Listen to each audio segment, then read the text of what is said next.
What's happening, peeps? Inevitable Rebel here. This video is on the GROG 15 cutter XFP. This is the best paint marker on the market right now. One of the best markers, period. This is by far the best white on the market. The Pentel Shorties. I've tried the White Magic Ink. We've all tried the OTR paint markers.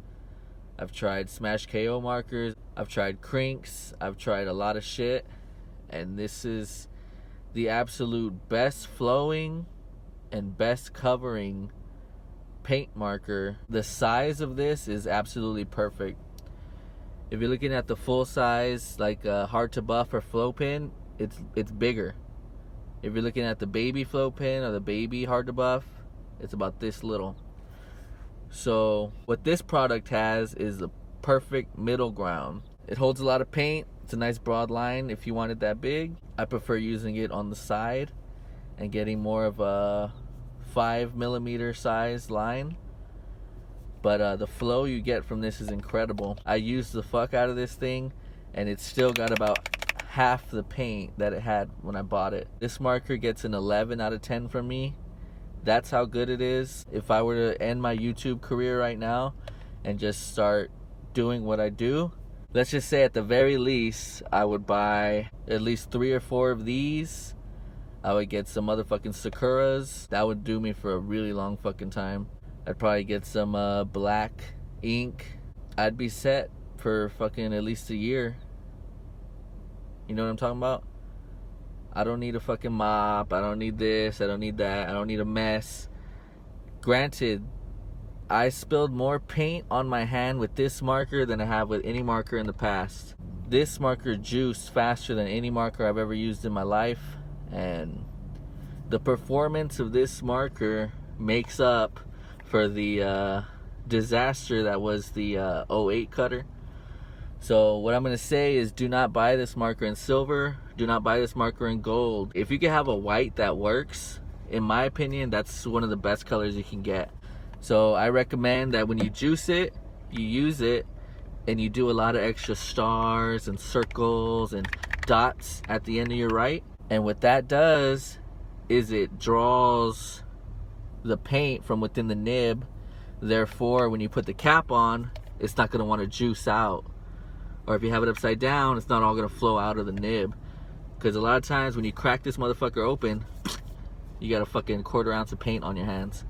And that stopped me from actually doing a lot of things, because I'm not about to walk out of a motherfucking building with paint on my hands. So keep that in mind. I did have to crack the seal, dip it in some motherfucking nail polish remover, and I had to clean this marker because of how dirty it got. But that's a tiny, minuscule price to pay for the quality you get of this marker, especially if you can counteract it by doing a lot of extra shit on your tag, just so clean out that nib properly. 11 out of 10. It's never happened. It'll probably never happen again, but I'm telling you, if you can only buy one marker out there and all you can afford is $7 plus shipping or whatever the fuck, get yourself a GROG 15 cutter XFP. Fucking hell, man, check this shit out. If you like it, let me know. If you hate it, then you probably got silver. I'm out.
see, but better not take it out on me, cause your sound is found where your city used to be. So out of the darkness and into the light, spark fire everywhere inside from a double barrel 12 gauge. Can't lock me in your cage. You see us coming and you all together run for